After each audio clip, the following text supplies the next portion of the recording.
I Don't Get It Podcast. What's up, guys? Welcome to the I Don't Get It podcast. This is Naz. Lauren. Ashley and Gergie's sitting and joining with us. We're so excited for today's podcast because a week ago or 2 weeks ago, as did everyone else around the country, we three sat down on the couch and watched the Netflix Fyre Festival documentary. Correct. And we should just talk about, well, Ashley, you slept through almost half of it. well, then I watched it the next day. Oh, you finished it? Yeah. Yay. Come on, I liked it. Okay. I just can't deal. I cannot start a movie after 9 anymore. It's so I really can't start a movie after 8 because that means that during the movie it'll hit 10 and then I'll be done. Right. It's so embarrassing. Anyway, it was fascinating, of course, because it's kind of always from a influencer. It's kind of From an influencer standpoint. It's kind of fun. Joke on your own word. Yeah, it's kind of fun to see Other influencers crash and burn. more like Instagram models who literally have no personality. And they're just famous for their Well, we don't This know has if nothing they to don't do with have the a- model. The whole thing had nothing to do with them. Well, it actually Okay. had everything to do with Okay, the it fact had that everything to do it with turned them. out because they literally but the festival uploaded. didn't fail because of them. That is No. 100% No, accurate. it became popular because of that. Correct. So it wasn't their fault. It turned out to be a catastrophe. But Okay, no, I actually, mean not the people who did the advertising. I mean the people that showed up. Oh, well, that's a whole other but story. okay. But Lauren Actually- brought up a good point because a lot of people are now saying, and just so you guys know, we'll talk about the Hulu one. But if you haven't watched these documentaries, watch it because we're not really going to go into the explaining of everything that happened. This is more like the aftermath, and we're going to talk to a couple of people today that actually went, which we're so excited Yeah. to talk to. But basically, a lot of people are saying that the models are semi-responsible. Do you guys think that they're responsible? Well, okay. Because So it's like a big controversy right now. it's different. This is different than any other like product a model would be selling because there was no product for Well, it them was to an gauge. experience, not it a was an product. experience. They didn't Right. experience it themselves. Like they had nothing to vouch for, so they were just simply doing a job, like a modeling job. You Yeah. know. Yeah. So they shouldn't be You're right. It's really not their fault. penalized for something they couldn't foresee in the future. Yeah. I agree. If you get paid, like the guy was saying in the documentary, if you get paid as an actor or an actress to be in a car commercial and there's a defect in the car, Yeah. you can't really. But it really proves the power of influence because none of those people would have been there had none of those models uploaded a fucking orange Yeah. tile. But I have a question. Were those girls really planning on going to the festival? They had. I think they were paid to go, and then a lot of influencers actually got like villas and houses. We later did you They watch were, the what do you Hulu mean they were one? paid to go? They were paid to do the post, but did they have to show up? I don't think they had to show up, but they were given like $1 million villas to Just in case go, they wanted to go? Just in case they wanted to go. I think they were highly encouraged to be there because then there'd be they were more Instagrams. right. And, yeah. Exactly. Or paid to be there, maybe. Even. Yeah. Or supposedly paid. So, But anyways, Lauren and I watched the Hulu one, and Yeah. we didn't like the Hulu one People, as much. that's what people say. But I think it's because we watched the Netflix one first. yeah, I think right? we just watched the better one first. Well, crap. Well, then I guess I won't invest the time. But was it any different with the guy? What's his name? Billy McFarland.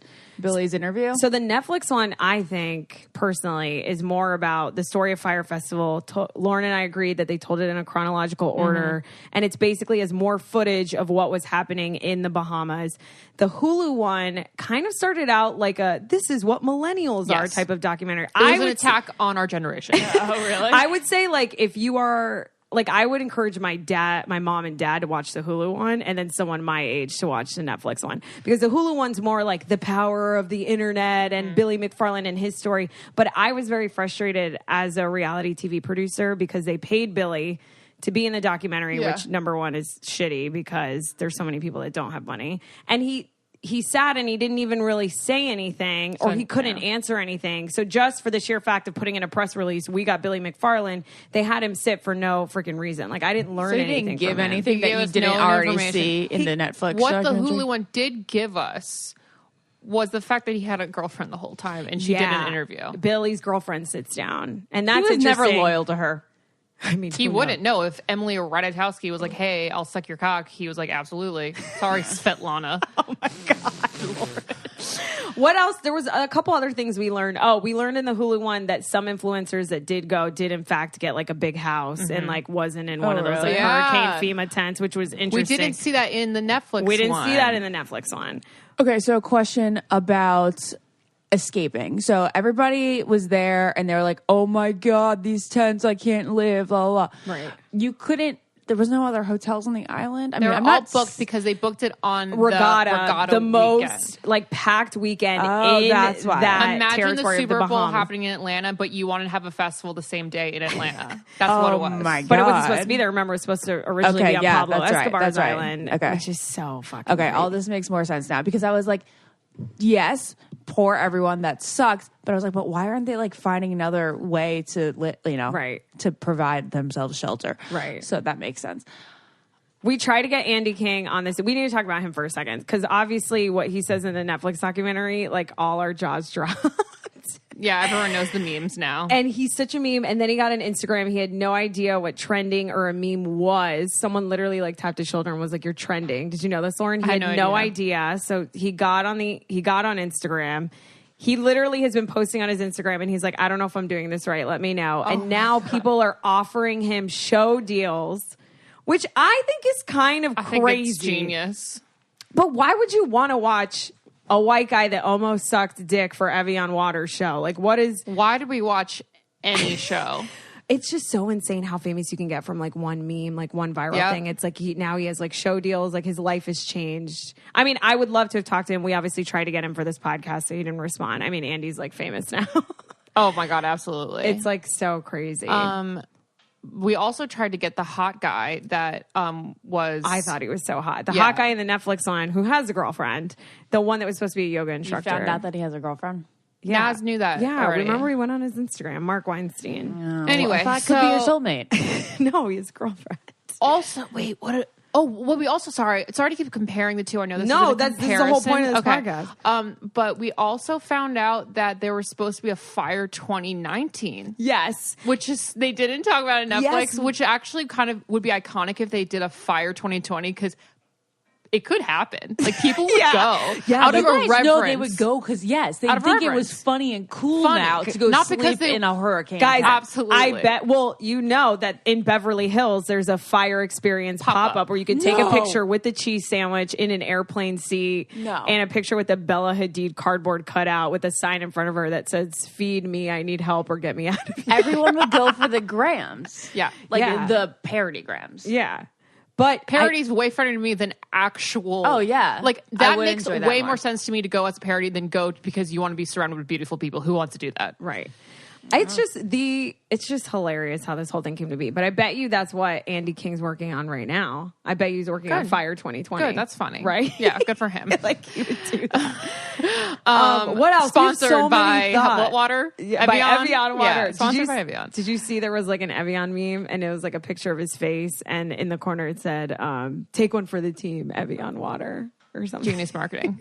But we do actually have people calling in that actually went. to the Yeah. So we festival. thought it'd be funny because obviously both documentaries talk to like one or two people that went, but I feel like we need to do our due diligence and like talk to more people that went, really to just paint the picture of what this fucking shit show was like. and like the mentality of why they bought the ticket. That's what I want to know. right. Like no proof of whatever actually is going to happen, and you were really enticed by the actual influencers. I want to know their thought process. Right. Like what made you say, yes, I need to buy this and go here, aside from the fact that you have like a lot of money and nothing else to do with it? That's Maybe. true. Maybe. I don't know. Millennials, you know? That fucking line in the Netflix on Lauren was so good. Which one?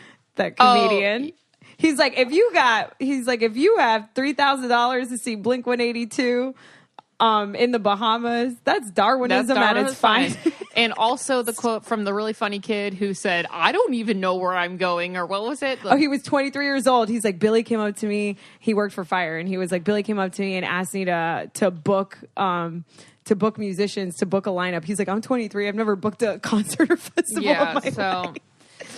Hilarious. great minds are coming together for Fyre Festival. Lauren has She has a very hairy pubic area.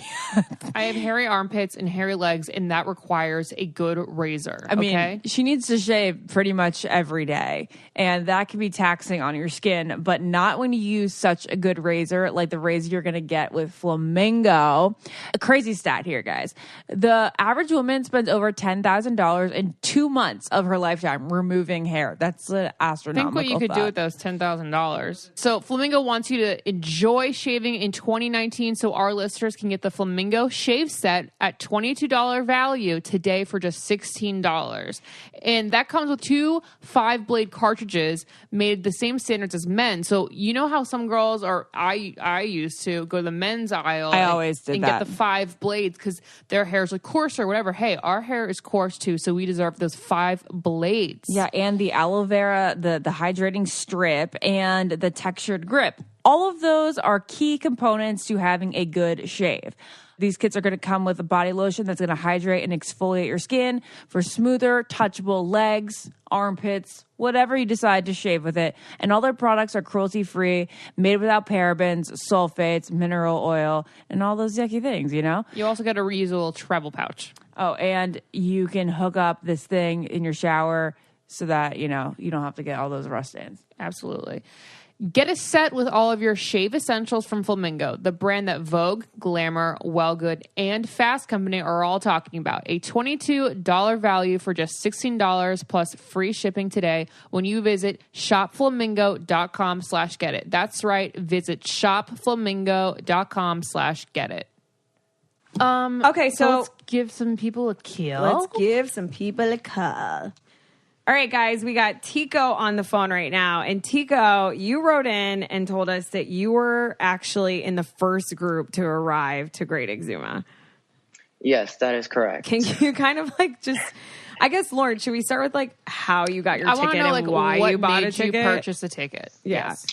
All right, so for sure it was not Blink 182. Okay. We're just talking about what that guy You said. can see them like in the States at like a very normal area, you know? Yes, exactly. That's the first thing everyone says. But no, I mean, it just seemed like a really cool festival. Like it was going to be like Coachella in a private island in the Bahamas. Like it was just what the trailer showed, you know? Did you see that? Like, how did you find out about it? I saw it on Instagram. Everybody started posting about it. And then when it came out, like it was everywhere on Instagram and on Twitter. Were you influenced by the fact that there would be models there, like Or hot influencers? people, influencers? Was it because it was like Coachella, or because it was more like a music festival? Wait. Yeah, I was. Sorry, go ahead. What was that? Oh, yeah. So I was basically influenced by that it was going to be like the first festival that was going to be as cool as Coachella. You know what I mean? I don't think I was like as influenced as like all these people that were supposedly going to be there, but as to the fact that it was just going to be the first festival in an island, you know? Okay, so walk us through like what happened. So you see this on Instagram. Like, did you get a group of friends together? Like, who was the wrangler? How'd you guys buy tickets? How much were they? Yeah, so basically I sent it to my friend on Instagram and I was like, oh my God, this looks so cool. We should definitely look into it and go. And then I think a few weeks later, tickets started coming out and we bought tickets and we did the monthly payment plans. Mm-hmm. And then... Which was how much money? I believe it was like maybe 700 or 800 a month leading up to... A month? For how many months? Shut the fuck I up. think it was just 4 months, but that was for 2 tickets. How much is... Oh, that's for 2 tickets. So for both of you Yeah, guys, yeah, it was $700 a month. Wait, I got to do this math. but still. Continue. And then we just bought the tickets and paid that monthly. We bought them together, and Okay, so it comes out to $1,400 a ticket because it was for 2. Okay. Yeah. So that was including like the flight and the quote unquote cabana they were going to give us. Got it. once Okay, we so were there. I'm a little confused about this flight. There was like one flight from where to how do you Well, Exonis? Miami, It obviously. was from Miami, but it was chartered just for people going to the festival. Yeah. So the way they put it to us was that there were going to be private planes taking us, but they weren't private planes. They were just Like regular... like they just regular planes from Miami International Airport to the Exumas. And you're obviously from Miami, right? Yeah, I'm from Miami. I only know that because your area code. Yes. Okay, so then where do you live? Do you live in Miami? No, I live in LA now. Okay, so you flew from LA to Miami, and why did you guys get on if they weren't sending emails or updates on like hotel and had no photos and like was there ever a point where you're like, maybe we should not be going to this thing? So yeah, the day before is when we started getting concerned about it because we were reaching a customer service because we had like no idea of any flight information. Like they didn't send us anything. And then around 8 p.m., we left on a Thursday, and around 8 p.m. on Wednesday, they sent us an email with like the flight information, and they said to get to the airport an hour extra. Just because we needed to get these wristbands and put money onto the wristbands, and they would give us all the information there at the airport. Why were they telling you needed to put more money into it? Wait, that was my question. How much did you put on the wristband before you got there? Well, we know why, because Billy needed Well, money to I know pay why, for but it. I want to know why they said. what they were told. Yeah. Basically, what they said, it was going to be a cashless event, but we were lucky enough that when we got to the airport that morning, their iPads weren't working, so we didn't put money into the wristbands. Lord. Okay. Wait, so Even you their get iPads weren't working. so you get to the airport, Miami International, and are there people from the Fyre Festival meeting you at this airport to like check people in? Yeah. And there So were. since we were the first flight, it was like 3:30 in the morning that we had to be there, and there was like this girl wearing a Fyre Festival shirt, but like she didn't even know what was going on. So she was like, they'll figure it out once you get over there to the Bahamas. Like, don't worry about it. So we were just like there, like chilling an extra hour super early. Do you feel like now in retrospect, that girl that told you that knew what the fuck was happening there? I don't know. I don't think so. Cause they kept a lot of people in the dark, like from Right. what I heard, like that whole week there. Like, not a lot of people knew what was going on. Okay, so once you got there and they didn't have much available food, were you like actually at a point where you would say you were starving? Like you were hungry, like in a way that like you were very uncomfortable? It wasn't just like, oh man, it's been 6 hours since I ate, I'm hungry. Like you like actually felt like you were impoverished? Yeah, so basically what we were lucky enough to like find this really sweet taxi lady, and she took us around the island to a restaurant that she knew, because we were like, we just need to like rest. Like, can you take us to a hotel? Can you take us somewhere? And she was like, sorry, like there's only one hotel and it's sold out. We're having like a huge event this weekend. But I'll take you to a restaurant that I know. So she took us there and she picked us up an hour later, and she was like, by the way, I passed by the festival site and it doesn't look like it's gonna be ready. Are you sure you guys are supposed to be here? Wow. No way. Okay, so you're in the first group there. So then did you end up going to that one restaurant that's in both documentaries, wherever they just sent everyone to that restaurant? Okay, tell me about what that was like, because that seemed like a crazy party, but like how long did that even last? Oh yeah, that was pretty crazy. So they took us straight there in these school buses, and they started giving everybody alcohol, like Casamigos tequila, champagne, like whatever you want. Like per person, you get a bottle. And they were just giving it to everybody. And like, of course, everybody was like super excited, like just drinking it. And they were making like burgers and hot dogs. And people started passing out like on the beach, like sleeping, like just passed out drunk on the beach. That's a vacation.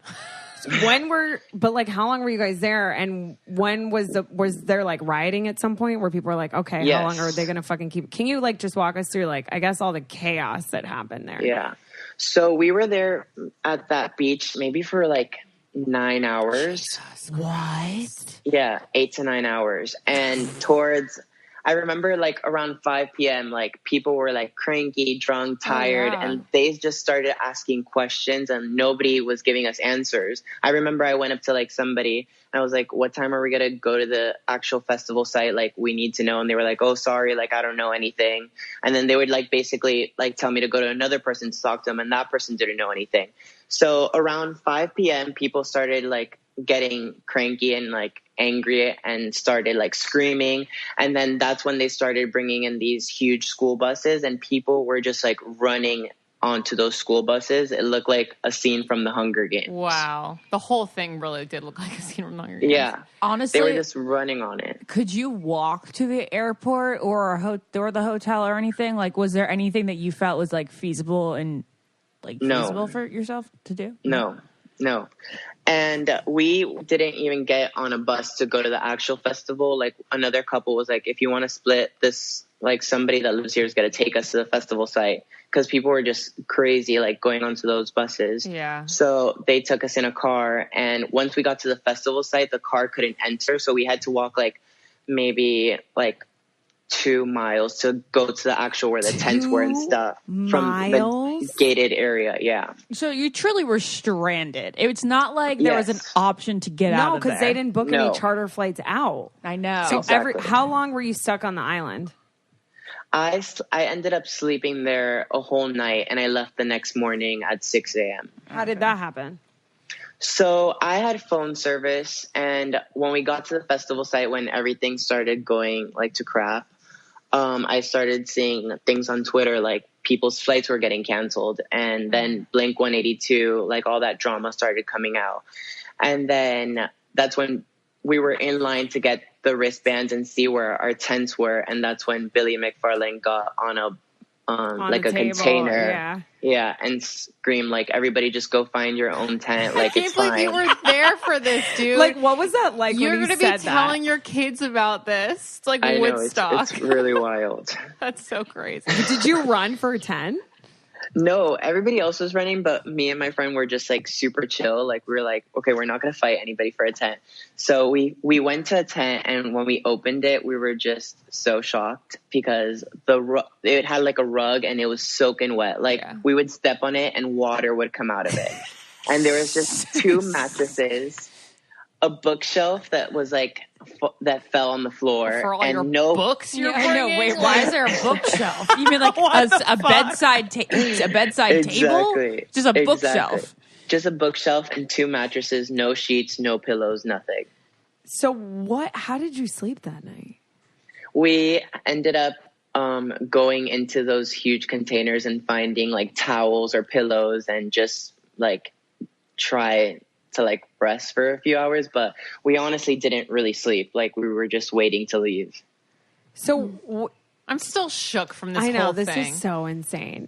Did you have fun? No, at all. Like, were you crying? Were people crying? Were people on Yes. drugs? Can you kind of paint what the situation was like that one night you stayed there? Because obviously there was no music, right? So they had the main stage next to where the tents were, where they had like the food, which I'm sure you've seen the pictures, that it was just like cheese and like lettuce.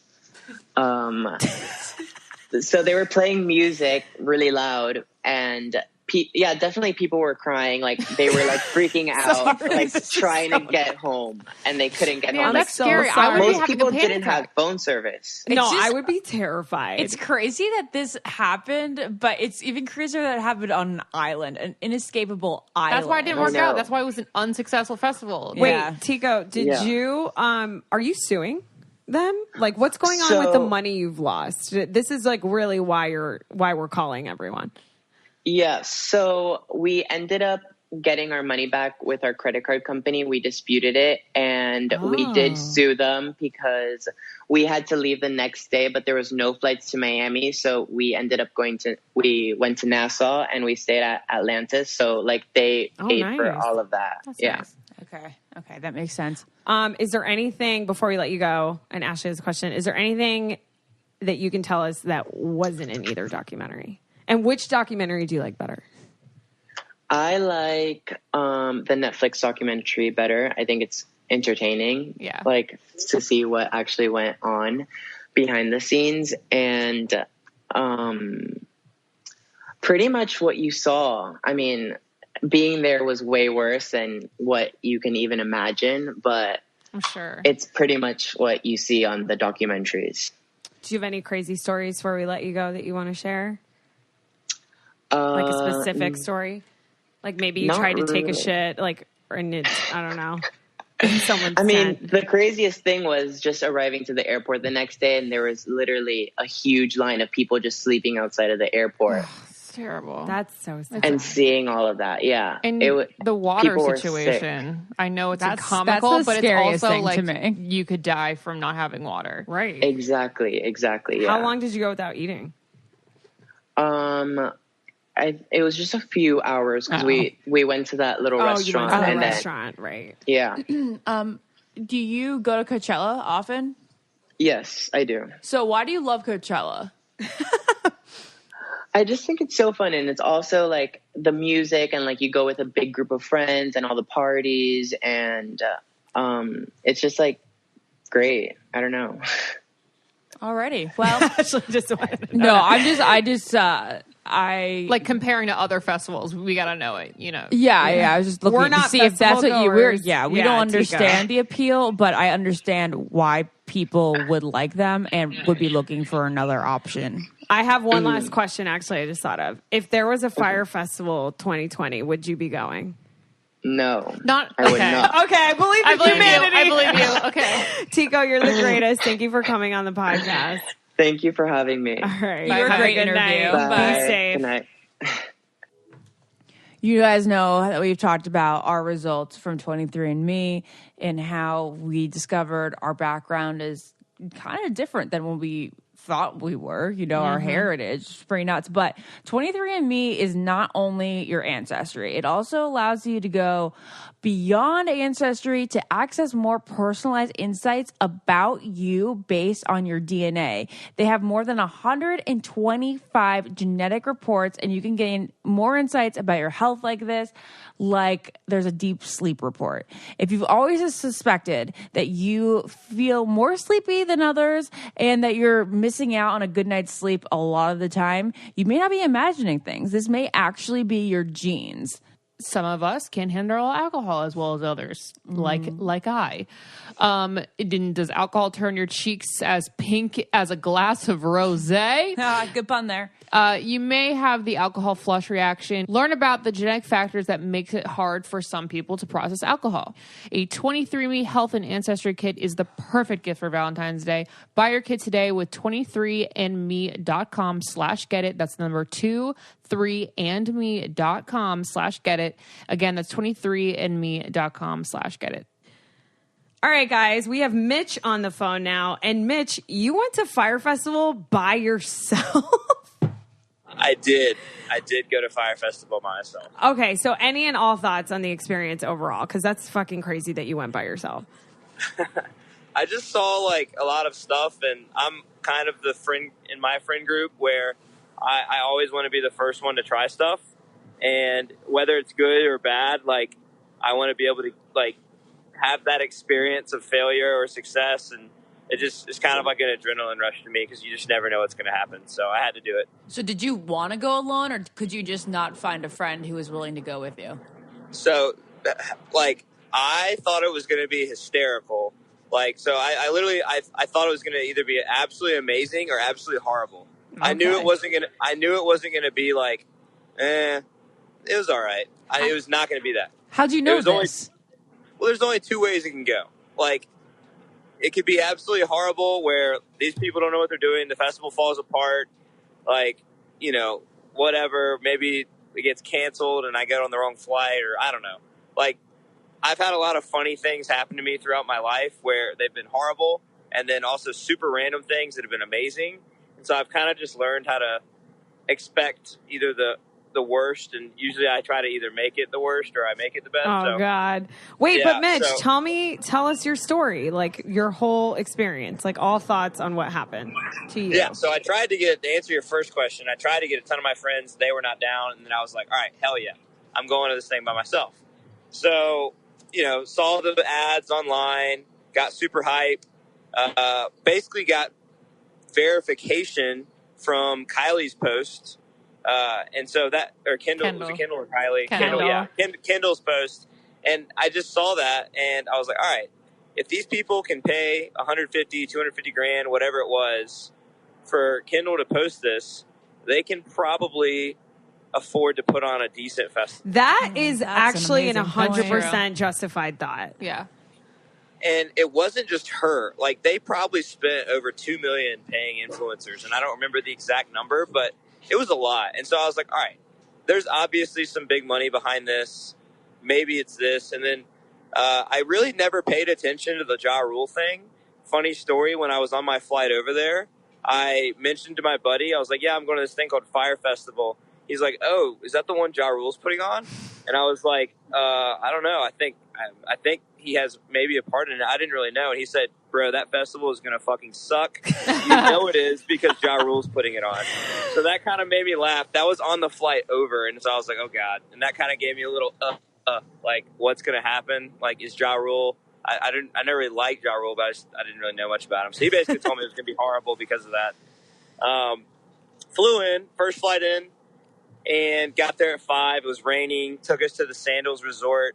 We were all kind of like, what's going on? Are we going to our tents? Met 4 or 5 people. Just kind of started talking about the hype. Super excited. Where are you from? We were from all corners of the world, like, or U.S. It was L.A., Seattle, New York, Miami, and I'm from Charlotte. So it was kind of cool just to see everyone from everywhere, you know, kind of being a part of that. Right. And so they didn't really give us a reason why we were at Sandals, and so they basically paid for all our food, paid for all our drinks. We started drinking, like, Bahamian beer at like 7 a.m. in the morning. Oh, Khalik is the best beer ever. Yes. Yeah. And it was great. And I have hilarious pictures of our table by the time we started at 7, we stopped at like 9:40, and it's full of beer. So we were pretty lit at that point. They say, hey, we're going to take you to check in. We're going to take you to your tents, get on the back of a golf cart. We're like, heck yeah, this thing's actually going to start. Get to the bottom of the hill where the tents are. We can't see anything yet. And they say, hey, we're not ready yet. You guys are going to the Bay of Pigs. We're already pretty lit at this point, so we're pretty excited, honestly.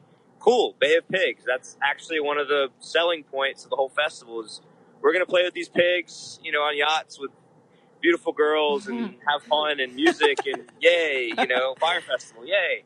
And so they took us to the restaurant, which is infamously where the restaurant the lady owned. And we got there and it looked sick, like boats taking us to play with the pigs. There was a DJ. There was actually amazing food. Oh, there was a food, like a kind of a food truck, if you will, but more of an apparel truck selling T-shirts. So we got our gear, and people were honestly having a blast. Like the first flight in, the first 7 hours were amazing because we were with the pigs, we were drinking, we were eating amazing food. That seems to be the consensus, yeah. On boats, swimming. And so I literally just started laughing, and I texted like all my friends. I was like, guys, this really played out. You guys are missing out. And they were like, send us pics. So I started sending them pictures, videos, and I was like, you guys are losers. Like, I am having an amazing time. Like, I wish you guys were here because it'd be amazing, but you guys should have listened to me. 1 point for Mitch, 0 points for, the homies. And so I basically was just like ecstatic that one of these things that I had so much hype behind was, playing out. So, 9 o'clock we get there, fast forward 7 hours, have a blast, whatever, get sunburned. They say, hey, Mitch, we're going back to our tents. Do you want to ride with? Cool. Yeah, hop in the back of this truck. Just like letting the wind blow through my hair. I'm not, but I was like feeling like Zac Efron in Baywatch. I was like, this is absolutely You're quite the character. I want you to come on the podcast for a future topic. I was feeling amazing. And so we get to the tents, and as soon as we pull in, everyone's like, oh my God. And there was a random truck just with like stuff kind of getting pushed out of it. It was the funniest and most pathetic looking apparel station in my life. Like, there was a place that was supposed to set up to sell T-shirts and like accessories and apparel, and it was like 4 planks of wood, like, a tiki dress like hanging off the top, like it looks like they got from Party City, and just everything made 0 sense. So we're like, all right, well, maybe it's just mayhem because people don't know where to go. Walk up to the kind of the main area, and we're like, hey, we're checking in. what are we supposed to do? And we kind of hear people saying stuff like, the festival's getting canceled, and then all these workers are like, no, you idiot, it's not getting canceled. Stay here, don't fly out. Oh my God. So people were encouraging you guys not to leave. Oh, yeah. There was this one guy who, let's call him Gary because he looked like a Gary.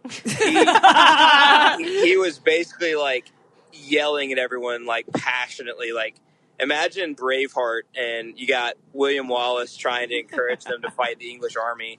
This guy was trying to encourage us to, you know, fight back our urge to leave and to believe in the fire that was fun. The fest. There will be models. Yes. There will be pigs. And he was so emotional. Like, it's like he had like, oh my gosh, it was like the SpongeBob Patrick like yelling, "I'm Dirty Dan." They're like, "This festival's going to be amazing. This festival's going to be amazing." And so everyone was like, "All right, this guy's kind of, you know, he's a little too emotional. Maybe we should listen to him. Maybe we shouldn't. Maybe he shouldn't be here." And they, you know, we're like, "All right, cool, whatever. We'll play it out a little longer. Where's our tent?" And I had gotten a villa, so I was like, hype. I'm staying in a villa in the Bahamas. Guys, I'm having a blast. Wait till you see my villa. I literally said that as a text message. And how much did this villa cost you before you tell us what it looked like? All right, so I got one of the very first tickets available. And so I only spent $1,200, and I was going to stay Thursday morning through Tuesday night. Wow. So in my mind, I was like, all right, that's 5 days in the Bahamas, all inclusive food, drinks, music festival included. I'm in. Yeah, like, it's not that bad when you put it like it's that. Yeah, but how much food was included. it? $1,200. Flight included. $1,200, all of that included? Yeah. I paid wow. I paid $1,200. And so I was pretty like, whatever. And I was like, and I'm getting a villa. And the more I laugh about it and think about it, I was like, that's why it fell apart. There's no way you could get that for $1,200. Absolutely. Yeah. Yeah. And so, anyways, they'd say, I get up to, you know, the desk and they're like, yo, man, we don't know who you are, but you don't have a villa and no one does. And so you should go you should just go find a tent. And I just like deadpanned, like all this excitement that was like, and then like, you know, William Wallace making me believe in the festival again. I was just like, I looked at this dude, I was like, bro, I got a villa and they just told me to find a tent. And weren't the tents technically the villas? No, villas were supposed to be like a legit fucking like home. So what were the on quote the beach. tents called? The tents were just tents. Oh, really? Like teepees Okay. or something. I thought they FEMA advertised them. No, they as probably something advertised them as better like than cute tents. Instagrammable yeah, like teepees, the you know? tents, like, were not, I mean, it literally looked like igloos. Yeah, And so we saw. So I was very lit. And so like when I first saw them, I was like, what the heck are those? I thought they were maybe, you know, like when you like go out kind of in the country and there's like these satellites and Yeah. you're like, I was like, oh, there's a bunch of satellites there trying to connect to like the bands, or So we can all have Wi-Fi at our festival. Yeah, so we can all have Wi-Fi, you know. And so very confused. I end up walking for like 45 minutes, find a tent, go in there, lay down, and I am completely like, I lay down on the bed. I'm soaked because the bed is wet. And so I just like put my stuff down. I started laughing. I was like, this is absolutely hysterical. I got duped. And one of my buddies texted me, yo, dude, Blink-182's canceled. Yo, your friends are such assholes. Yeah. And I was like, thanks for the, you know, the reminder. And then he was like, yeah, man, just wanted you to know all the small things. And I was like, oh, you know, so it was like I kept getting Blink-182 jokes, like all like that. And then it was like, hey man, Kanye's would come, you know, he said there's only, you know, 808 people and he wanted to heartbreak you. But, you know, it was bad. And so then the group I met earlier, we were kind of just hanging out and we were like, all right, are we going to wait until, you know, the other bands are going to cancel? Are we going to stay through the night? Like, what are we going to do? So we ended up playing in a tent, Circle of Death. And that was one of the more fun times. I have no idea what that is. So Circle of Death, there's different ways to play it, but basically like each person gets added without getting told the rules. And one person does a rule and then they have to kind of figure it out. Okay. And if they don't figure it out, they get punished. So say, for example, the rule is like you can't cuss. And if you cuss, you get 5-star in the stomach. And say if they get, so if they cuss, obviously, and they get hit on the stomach, they're like, oh, okay, well, that's one of the rules, or maybe they're too intoxicated where they don't know. And every time they mess up on whatever the rule is for, you know, the person, they have to take a shot or they have to chug or drink All or right. whatever. Yeah. Basically, whatever. So we played that for a while. Yeah, sorry. Yeah. No, it's okay. That was hilarious. And so that was a really fun time. We did that for the rest of the night, went to bed, and then woke up the next morning, and it was kind of just like, all right, what's going on? And as soon as you wake up, everyone's like, all right, the festival's officially closed. And we're going to fly you guys out for the rest of the day. How did they spread that word? Like, was there someone on a table with a megaphone saying like, "Hear he," like the festival is canceled? Like, how did you find that information out? So I woke up, and the people that I had played the game with earlier, they were like, "Mitch, the festival actually is canceled." And I was like, "Really?"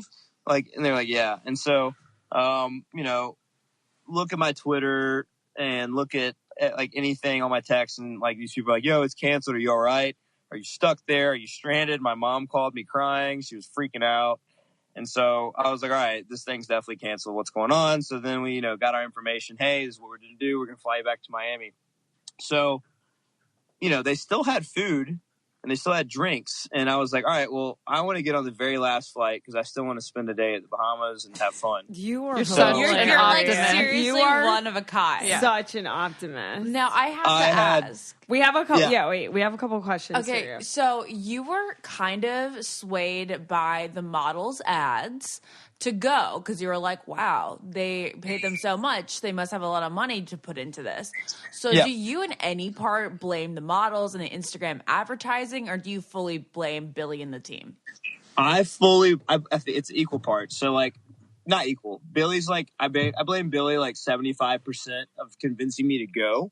And then I blame the models, you know, a part of that. And then I also play, well, just like the like behind it, like, you know, fuck Jerry, like they had to have known. Mm-hmm. There's no way. And from what I understand, they were the connection to the influencers and got them and then got the deals and whatever. And a lot of people are, you know, annoyed with the Netflix documentary because it was produced by Jerry Media, which is fuck Jerry. Oh. So basically they had the authority to tell their own story the way that they wanted. Yeah. Yeah. And I respect their hustle because like whatever, but also they didn't lose anything. And so I didn't watch the Netflix one. Because of the exact reason you guys said. Oh, no, really? So you're like, you're fucking mad at them. I'm just like, it's not even like that mad. It's just like, that's not cool. Like, you know, it's not like, I'm not really spending that much energy on it. I'm just like, all right, you know, you guys did this, you advertised, and I'm just not going to watch it. Mitch, do you think they really didn't know? Because obviously in the documentary, they say, oh, we didn't know until we landed. I don't know. Like, I don't understand. And I guess there's a possibility it could be that dysfunctional with a company, but you know, I work on a company and the marketing side versus the sales side and all that. They have to at least have conversations of how progress is, and that happens all the time. And I don't really buy it, especially if they're the forefront of social media advertising. I don't buy it. Right? Did you get your money back? No, so I didn't get my money back, and none of the girls that I actually end up embracing the following morning did either. I think actually maybe one of them paid Amex and got lucky. Wait, did you say one of the women you embraced the next day? So the next morning, kind of like what happened was when I woke up and gave up on the festival, but still wanted to have fun. I went and got breakfast and I saw these 5 girls and I was like, yo, I don't know who you are, but I like to have fun. It looks like y'all are having fun. They look like they were happy. I was like, I'm going to hang out with y'all the rest of the time we're here. We're going to party on the beach. And they were like, cool. And so like they jokingly said, we just adopted you. And so I became their son, quote unquote. And we hung out. This is hilarious. So none of you guys got your money back, but it does sound like the previous guest was talking about how he got it back from his credit card company. So I'm assuming American Express is the one that does all good stuff with fraud. Yeah, and I was a dumbass and booked it on a debit card. Man. Yeah. Would you go to Fyre Fest 2020 if that happened? Honestly, I had so much fun. Like the girls that I went with and I met them, we had the funniest day. Like we created our own Fyre Festival. We jokingly played like music, like from all the bands that didn't come, and like we laughed our I'm asses sure off. you Like, did. it was so funny. And then like we got back to Miami at like 4 a.m. and we could have gone home, but all of us were having so much fun and we like really connected. Like 2 of their high school friends flew in from Arizona, and we stayed in Miami all weekend and just had a blast. Well, And I like Sorry, reconnected with the other people I saw earlier, and I'm actually really good friends with all those people still. So Right. That's like a So- lifetime experience you'll remember for the rest of your life. Mitch, Yeah. thank you so much for coming on. We have a couple more people to get to, but it's nice to talk to someone that had like a semi good experience. Yeah, there. you made the best of it for sure. The only thing that went wrong before you guys go is Yeah. we did get food poisoning, and so all day Saturday we What? threw up. Wait, what? Once you Way to already bury the once you lead. already got back to the States. Yeah, so Okay. like we're partying Saturday, and then all of us start looking at each other like, what is going on with our stomachs? Oh my And we, God. for like the next 5 hours, that was like, I'd say the one bad part that really happened, where I was like, all right, I have to admit that was pretty bad. All of us got food poisoning. Wow. Oh my God, that's So- terrible. What'd you eat? What do you think it was? I don't know. It wasn't the cheese sandwich, which by the way is not true. I'll send y'all a picture of the food I ate. The food on the festival was not a cheese sandwich. That was staged for all I'm concerned. Wait, Really? really? You think the cheese Oh, yeah. sandwich It was was- staged? Yeah, I will send y'all a picture. It was Jamaican jerk chicken with tomatoes and cucumbers and Oh, rice okay. and Okay. yeah, our food. It was our probably food like a at the festival- vegetarian that took that picture or something. Yeah, we never saw a cheese sandwich, but it might have been that chicken. I don't know. So, but yeah, All right. yeah. Mitch, thank you so much for calling in. I'm sorry you got food poisoning, and you are the best. Yeah. We'll have you on again another day. Thanks for being on the I Don't Get It podcast. Bye. Yeah. Thank y'all. Bye. Let's take a little break from these Fry stories to talk about Robinhood. Robinhood is an investing app that lets you buy and sell stocks, ETFs, options, and cryptos, all commission free. While other brokerages charge up to $10 for every trade, Robinhood doesn't charge any commission fees, so you can trade stocks and keep all your profits. Plus, there is a no account minimum deposit needed to get started, so you can start investing at any level. The simple, intuitive design of Robinhood makes investing easy for newcomers and experts alike. View easy to understand charts and market data and place a trade in just 4 taps on your smartphone. You can also view stock collections such as 100 most popular. With Robinhood, you can learn how to invest in the market as you build your portfolio. Discover new stocks, track your favorite companies, and get custom notifications for price movements so you never miss the right moment to invest. Robinhood is giving listeners of I Don't Get It a free stock like Apple, Ford, or Sprint to help you build your portfolio. You can sign up at getit.robinhood.com. All right, guys, we have Nick on the line. First of all, this podcast is just so much testosterone on it. I love it. We've never had this many males before. male Like it. listeners in the I Don't Get It podcast. Okay, Nick, so you went to the Fyre Festival. I thought it was hilarious that you are it's not hilarious that you're a vegan, but your story was hilarious because you're like, I'm a vegan and I basically starved. But can you just tell us about your specific experience and maybe some things that we haven't already seen in the documentary? All right, so I haven't seen the documentary, so I don't really know, what was all covered there, but I'll just basically give you my version. So around mid-January, I kind of reluctantly bought my ticket, but I was also super excited. I figured, what the hell, it's the first time they've had this thing. If anything goes wrong, it'll probably work out in all of our favors, as the attendees. Like, if it's kind of a shit show, then maybe we'll all kind of get to sneak into VIP. That's like as worse as yes. I thought. You know what I mean? I was like, okay, so very maybe if the normal. security's kind of bad, we'll all get to sneak around. I didn't Right. think it was going to be this bad. But yeah, so I bought my ticket for about $1,300. That was after I used some real special Kendall Jenner discount code. Yes, So- Kendall. Thanks, Kendall. Anyways. How much was that discount? Yeah, that also came with apparently like an exclusive party on Friday night that was going to be like star-studded. Oh, yeah, and the all yacht this stuff. party. Yeah, something like that. It was like, oh, use this Kendall Jenner code and also get access to this like exclusive party, whatever. Anyways, I fell for it. So Got the ticket, and then we were getting emails about like when to book our flights. So I booked my flight like as early as I could. The 5:30 flight I think was all maxed out, 5:30 in the morning. So I booked the 6:30 flight, and so I got to Miami. Wednesday night. I dinked around in Miami Wednesday night. Thursday morning around 3:30 or 4:30, I get to the airport, and we're supposed to get our wristbands there. And I don't know if they said in the documentary or not, but the wristband was our form of payment, right? So they said no cash on the island. Put all your money on the wristband so that you can, buy whatever you need to once you're on the island. So, of course, like everyone else, I did bring some cash with me. I think I brought like $200 or something, just in case, which was actually really handy to have. But we get to the airport and there's no wristbands, and we're all like, kind of confused, but also not really thinking about it, just like really eager to get on the plane. So I get on the plane and immediately the flight's delayed, and we've already all boarded the plane, and they like kept us locked on the plane. They wouldn't let us get off. It took, I think, like 2 hours of us sitting in this plane, and the plane was like not like a top-notch plane. It was just like a regular old like Spirit Airlines, like real cheap. It got so hot in there, and people were freaking out. People were freaking out, like, let me off the plane, da da da da da. And so a couple people, I think, ended up getting off, but most of us just stayed on. I was sweating. Wait, the bullets, flight was that alarming because it was that hot? I mean, it was...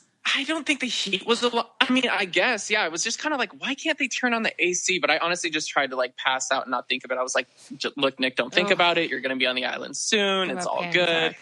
So finally, the captain's like, attention, everybody. We will be departing shortly. Or like, oh, yeah, woo. Everybody starts screaming.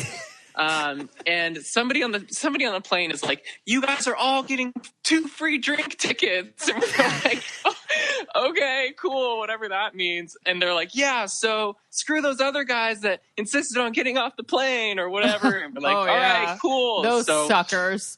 Right, exactly. They should have known better.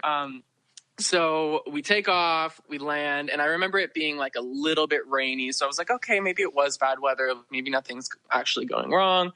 We land, we make it through customs, and they load us onto this school bus that, I shit you not, was like the school bus out of The Simpsons. Like, you'd have pictured Otto, and they're like, get in, guys. It's like broken down, like total, like paint's chipping everywhere, like seats are ripped inside. It was just not a luxurious journey over. And what are you thinking at this point? At this point, I'm kind of just like, you know what? Like, I'm in another country. Like, maybe I'm just really privileged. I live in Los Angeles. I'm vegan. Like, I don't know. Maybe this is just how it is here. So I should really try and keep my mind open. I'm on the island. So it's going good so far. And they were insisting that they were going to take us to go eat food first before they took us to our stay, or where our I guess campgrounds were. And so we're like, all right, cool. They're going to feed us. Cool. So we're driving. We drive for like maybe 20 minutes or so, and we're passing all these fancy resorts, and everybody's like, ooh, ah. Really excited. Everything is still, fine and dandy. So we finally pull up to where they're taking us, and it's like this rundown shack on the side of the water. I mean, it's just this rundown looking, I mean, something I can't even picture like what it would be from, but just the shack on the beach. It was just this little beach shack, but it was cute. It had character. So I was like, all right, whatever. Everybody piles out. We set our things down. And no one's there. Like, no one is at the shack, like no workers, anything. So we're all kind of just like poking our heads around, trying to like get settled in. And, then one of I think like the main staff people comes over, and they're like, all right, like, we're going to get you guys some alcohol, da, da, da, da. Everybody. So the thought of food completely left everyone's mind. As soon as somebody said alcohol, they were all just like flies to a light there. So, I have to ask you this. It just popped in my head.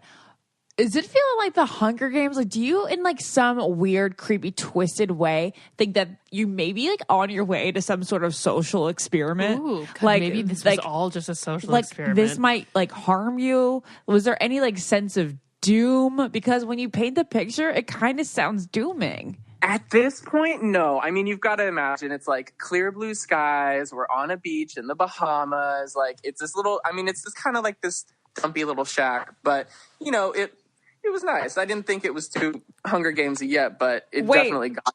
But can you talk about the Hunger Gamesy part? Because I remember reading that specifically in your email. Totally. So after everyone gets nice and hammered and we're all driving around to Pig Island and you go on island and whatnot, getting super sunburned, we come back and pandemonium has broken out.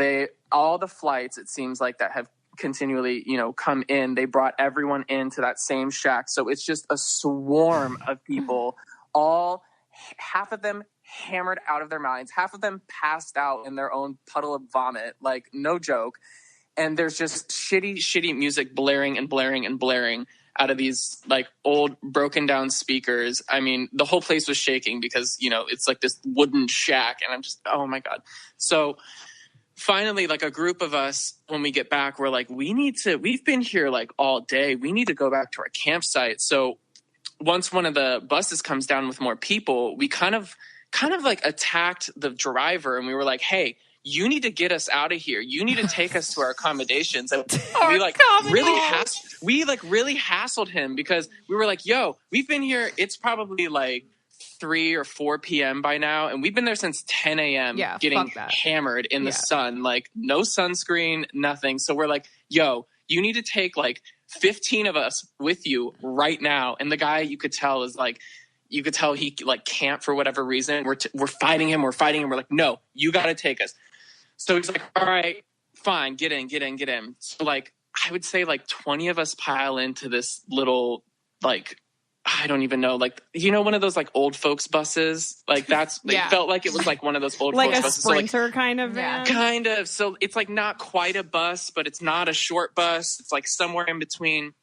Yeah. Anyways, 20 of us like pile in there and we're trying to make it out of like the beachfront shack area. And we have to go up this hill and the bus literally rolls back down the hill. And we're like, oh my God. And the guy's like, it's okay. We're going to try this all again. the time. So we like all join together and push our weight forward and like hurl ourselves basically up this hill just barely. And we're like, oh dear God. So at that point, I'm like, what am I into? Like, what is happening here? Why is he being so sketchy? Why is this bus basically broken down? And so the driver drives us originally to this other place that looked like really nice condos. And we're like, oh, is this where we're staying? And then he's like, no, everybody get back in. This isn't the right place. And we're like, all right, well, why are you messing around with us? Like, just take us where we need to be. And at this point, I'm like, okay, what the hell's happening? And he's like, all right, I'll take you there, but I just have to warn you. We're like, oh God, what? Yeah. Sorry, we're just laughing. It's a free-for-all. And we're all kind of like, what? And he goes, it's a free-for-all. We're like, what do you mean free-for-all? And he goes, there's no assignments. That's all I can say. It's a free-for-all. I would just recommend that you pick one of the tents closest to the blue house. And we're like, what? What are you talking about? And as he's telling us this, we're pulling up and we're all like, oh shit. We start seeing those little army tent looking things. And there's just like hundreds of people swarmed around the blue house. And we're like, oh my God. And he's like, all right, good luck. So we get out and a bunch of people like swarm for tents and a bunch of people like swarm over to where like the concierge booth is. Concierge. Yeah, exactly. So I don't know. I went alone, mind you. And I just like made friends with some people who were there. And half of the friends that I made went over to like one side, which was supposed to be issuing wristbands, and the other side went to something about like adding money onto the wristbands. Did you ever see Billy or Grant or any of the people that were technically responsible for this? Later in the night, I never saw Billy. Later in the night, I met the guy from Fuck Jerry. I was talking to him for quite a while, and he was like, look, man, like, I just run Fuck Jerry. Like, I don't really know what's happening here. Like, I came here as a favor. look, like, I'm going to try and get you off this island. I swear. Because at one point, everyone was like fighting over the wristband, even me, because I didn't have my wristband still. Like, some people were showing up with wristbands and some people weren't. But let's be real. What could the wristband really get you? Well, if you put your money on it. Right. At that point, we were but like, at that point, there wasn't like what can we even do? Snack But there were stand. people. Right. There were people hounding the staff members like, I want you to upgrade me to VIP. I want all access passes. I want artist passes. And I'm just looking at like, bruh, there's no festival. Like, it's like, what you is get a this pass pillow gonna then. get you? Wait, seriously. Nick, So I have I'm a question because you said you were talking to the head of Fuck Jerry. Do you believe that they didn't have any idea? Because you know how there's this big controversy. I know you haven't seen the documentary yet, but people are saying because Jerry Media produced the Netflix one, they feel like they in part had to tell their side of the story to lie because they think that they knew.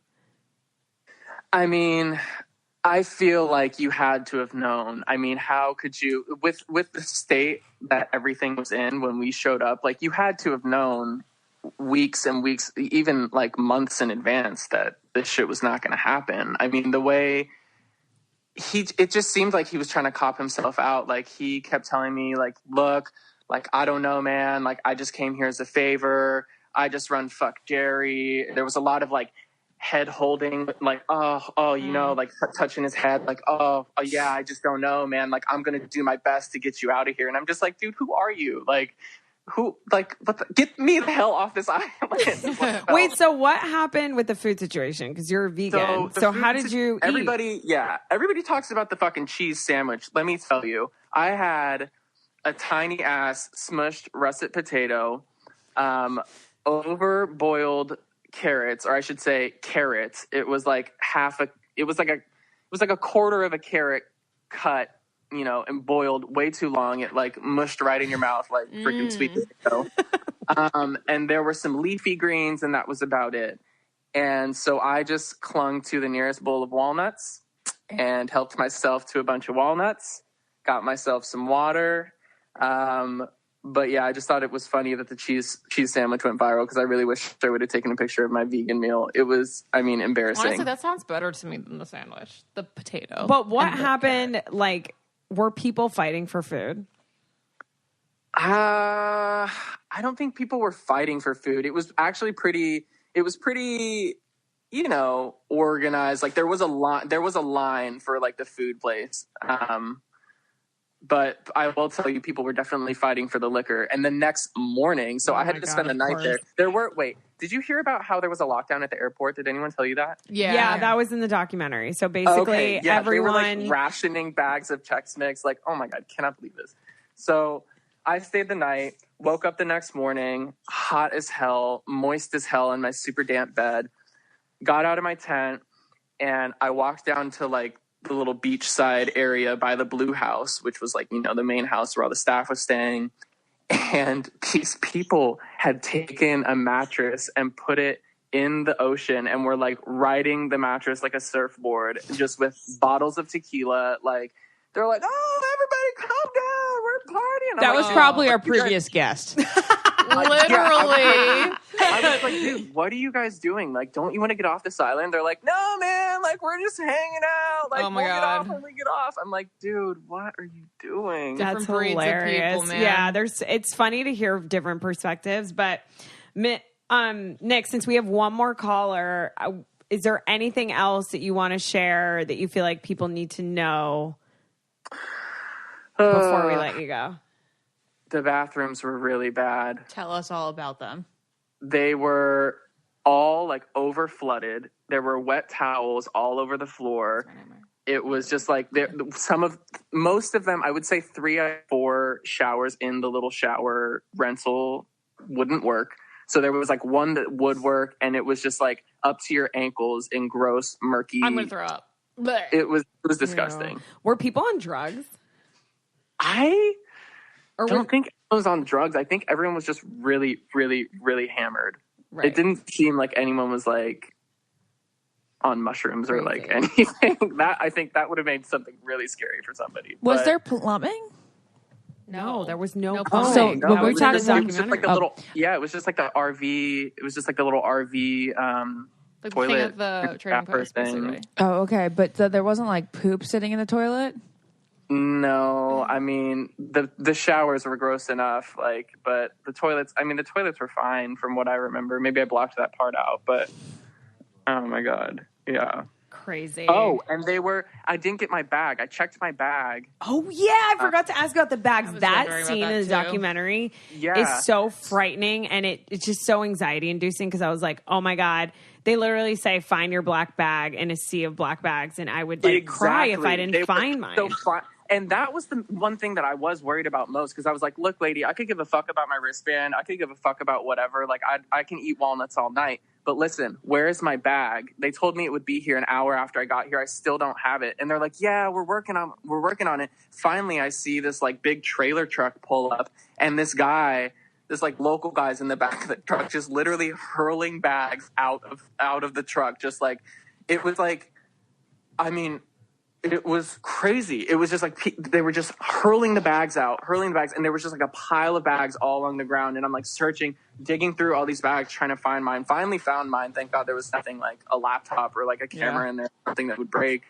They were just literally hurling them out of the side of the trailer. I was like, oh, this is bad. Crazy.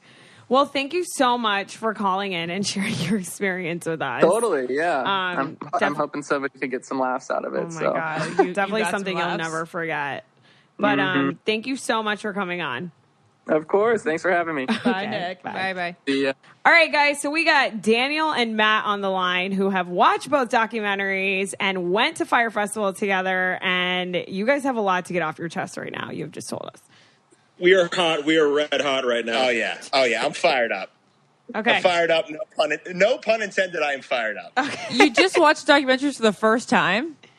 Yeah, I planned on not watching them. You know, I lived it. And honestly, spoiler alert, at the end of the day, we ended up having a good time. You know, we ended up going to Miami and had a fun weekend with a friend. So I really had no interest in reliving and just finding out how shitty Billy McFarland is. Mm-hmm. But then when I found out that I was getting interviewed, I decided to do my homework. And, yeah, we're fired up. We're heated up. So any and all thoughts, we can go. name names. Let's drop some names. So where should we start? Anywhere you want, whatever's in your head right now. We just don't want like a timeline. We want more of like what your thoughts are right now. So, and I think me, this is a thesis. Oh, this is perfect, actually. Great. So me and Daniel kind of had a differing opinion. When I feel like I watch, especially the Hulu documentary, I feel like there's a lot of like, essentially this millennials got duped. Like Precisely. How dumb.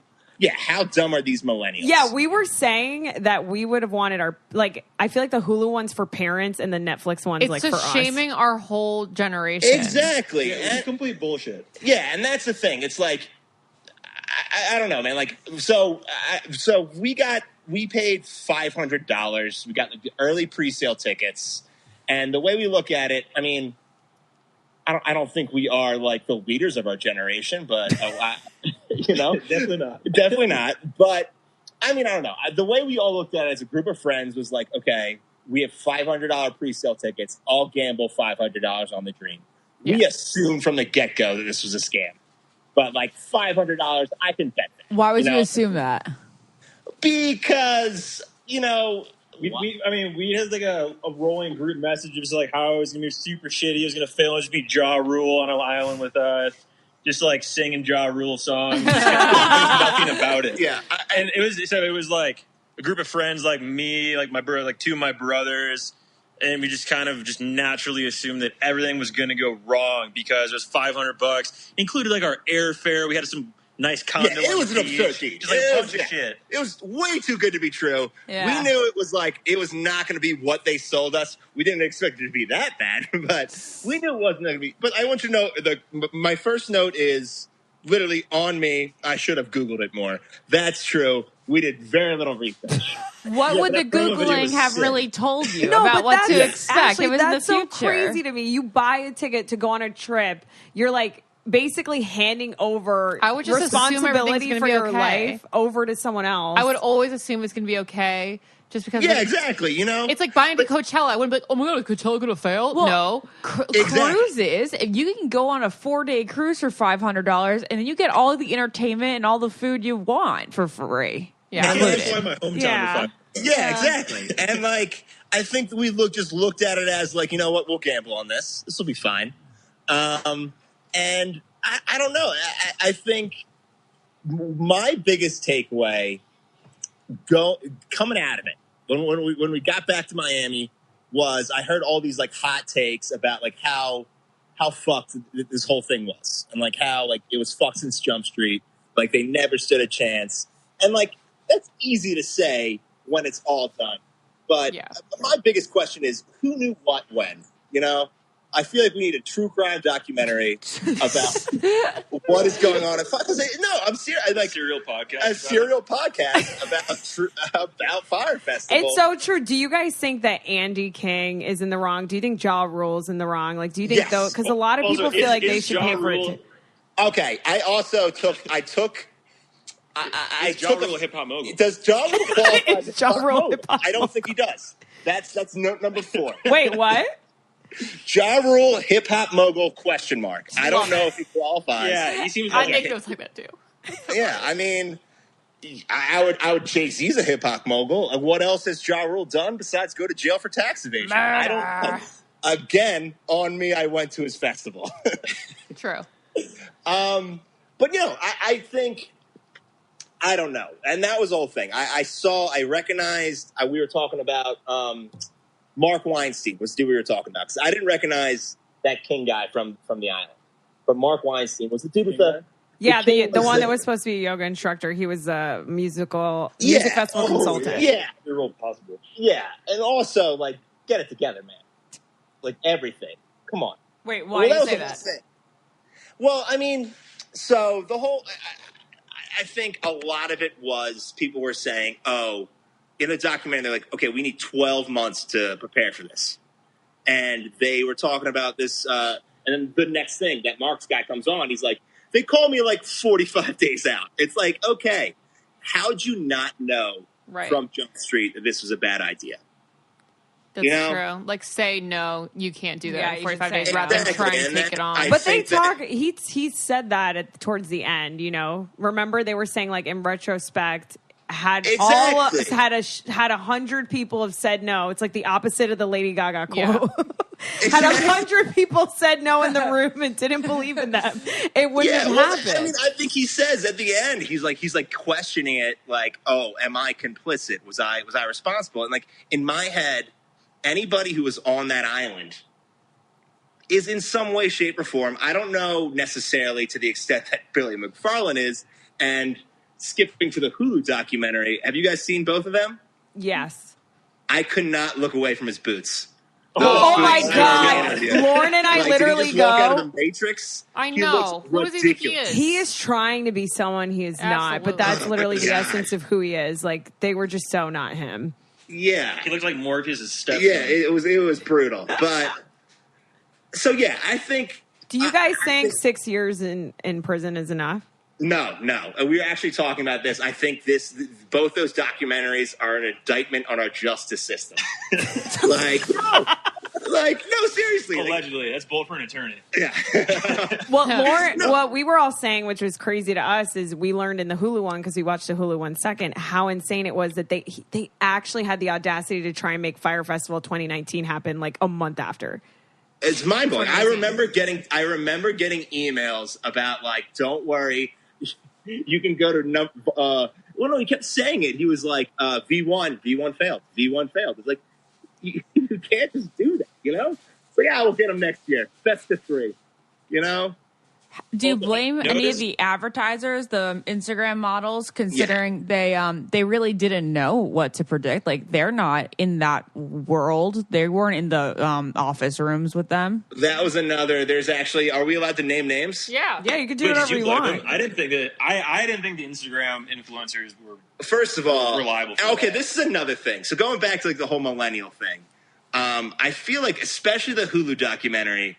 paints this as like, oh, these millennials. I'm pretty sure the opening line of the Hulu documentary are these millennials living in their parents' basement, wanting to be famous, getting like an opportunity. Like, I don't think that's the reality. Of course, I will willfully admit that probably the worst of our generation was on that island. But I don't think that was everybody. For everybody I talked to who had bought like a fucking yacht, which is absurd. You know, I'll gamble $500, but I'm not spending $15,000.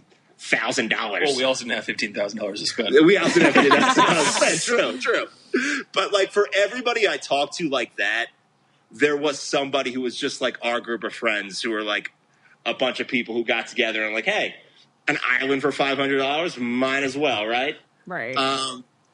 And I don't know. I think you look at even those fucking goons who got took for like $15,000 for a yacht that never showed up.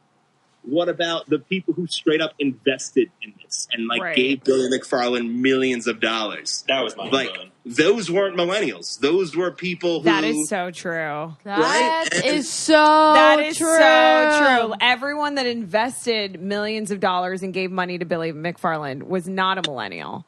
And that's another thing about Billy McFarland they kept saying throughout these documentaries, and especially the Netflix one, because what was that dude's name? King? Andy King. Andy King.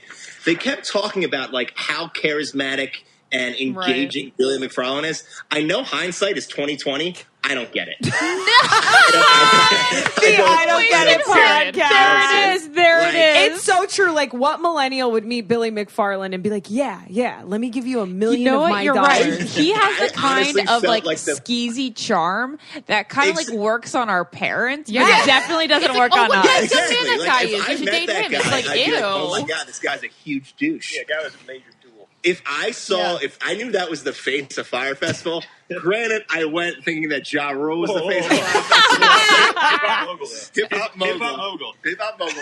Hip hop mogul Ja Rule. Yeah, so again, I admit, could have done more Googling. I could have done a little more research. All right. Well, you guys are literally incredible. Like, all these thoughts are the best. I'm sorry that you went to Fyre Festival and this happened to you, but I'm happy that we have such great content to make with the aftermath. Truly. Now. So, if you don't mind me asking real quick. Yeah, of course.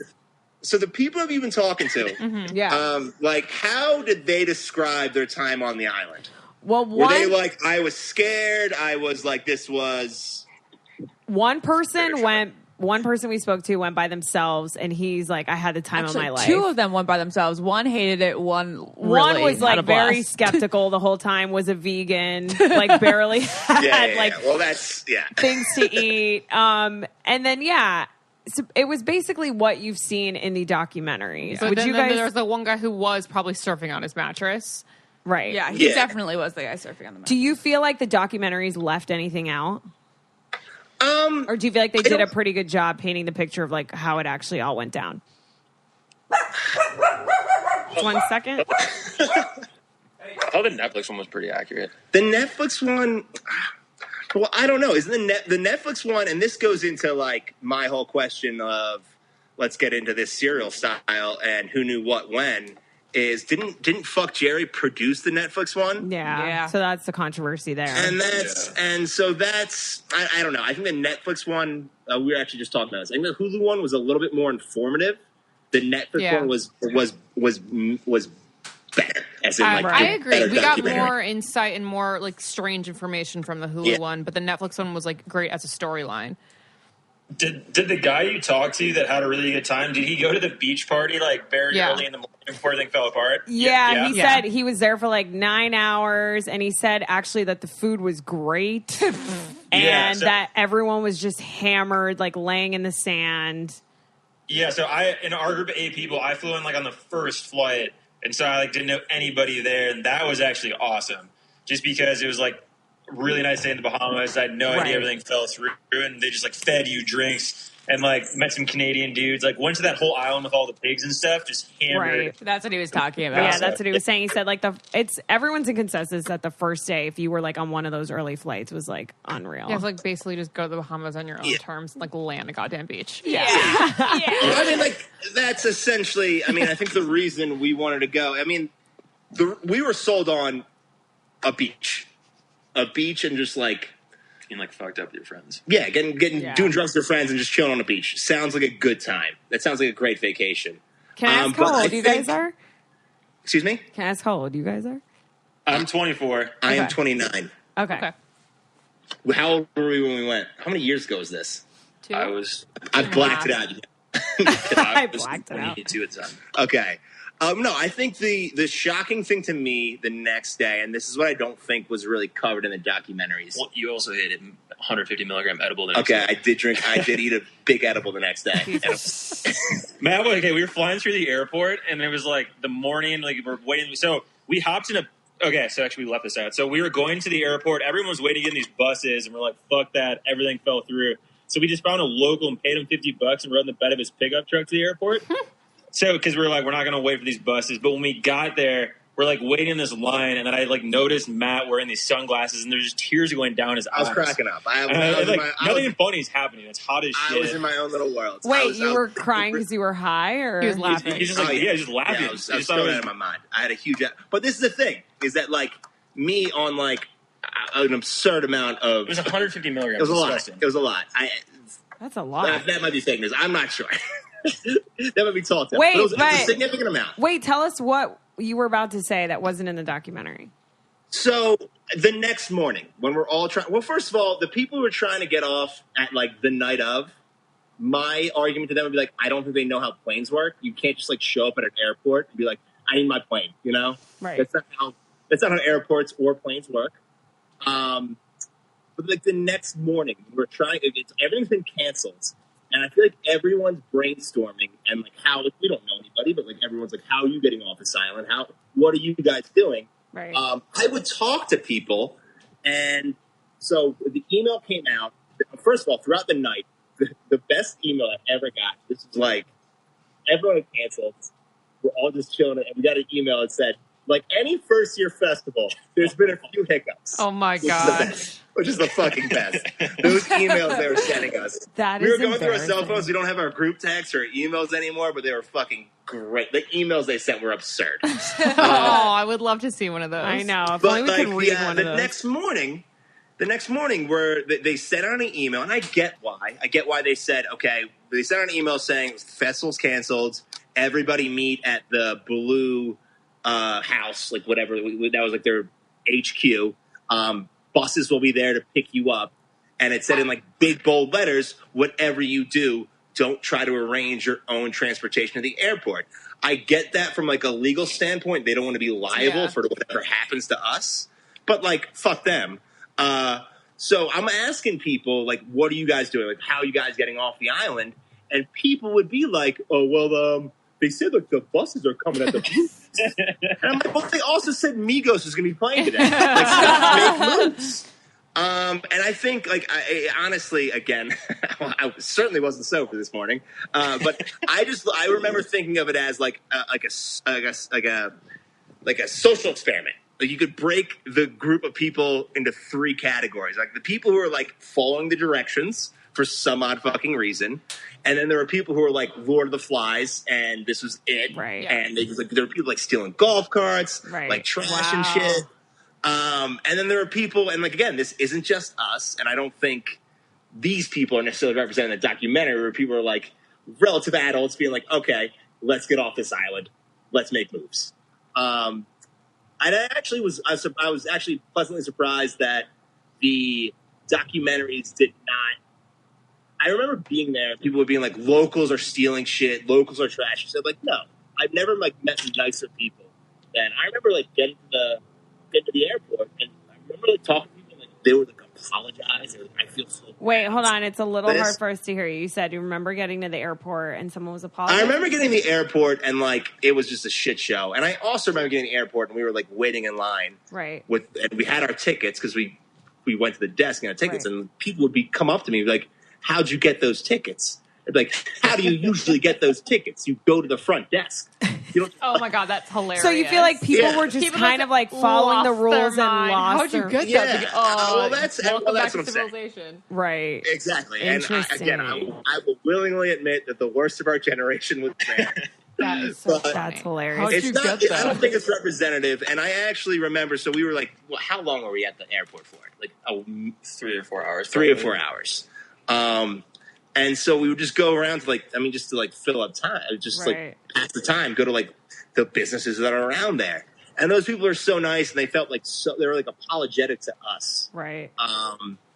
And so I was actually, that's what I was pleasantly surprised about the documentaries, that they didn't try to say that, these guys were part of the problem, because they really weren't. Honestly, like, the person we paid $50 to drive us to the airport could have driven us to the middle of nowhere and dropped us off.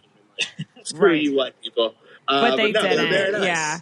Well, we can't thank you guys enough. We're actually running out of time, but you guys were so funny Very and good. so Very informative. yeah, you got your notes down really good. And Really we glad to hear it. appreciate all your hilarious thoughts. Thank you guys so much for coming on. Yeah, of course. Have a good night. Thank you. All right. Thank you. Good night, guys. All right, bye. Well, guys, that is the end of the Fyre Festival I Don't Get It podcast. I feel like a lot of people basically said what was said in the documentaries, which I think is good, because that means the documentaries basically covered a lot. Yeah. And I'm happy to hear that some people got their money back if they had an Amex. But I don't know, just fucking crazy. This is the ultimate I don't get it. So I'm happy we got to talk to people love that went. those guys said, "I don't get the Billy appeal." Yeah, It's yeah. so good. It's true. It really is true when you think about it. Like, who would trust this guy? But I've never met him, so maybe he's cool. All right, guys. Goodbye. Subscribe, and we love you. Rate. Rate and review. Rate Goodbye. and review. Bye. Podcast. This podcast is brought to you by Wave Podcast Network. Check out all of our shows, including the Brain Candy Podcast, I Don't Get It, Babes and Babies, Coffee Convos, and Let's Talk About It.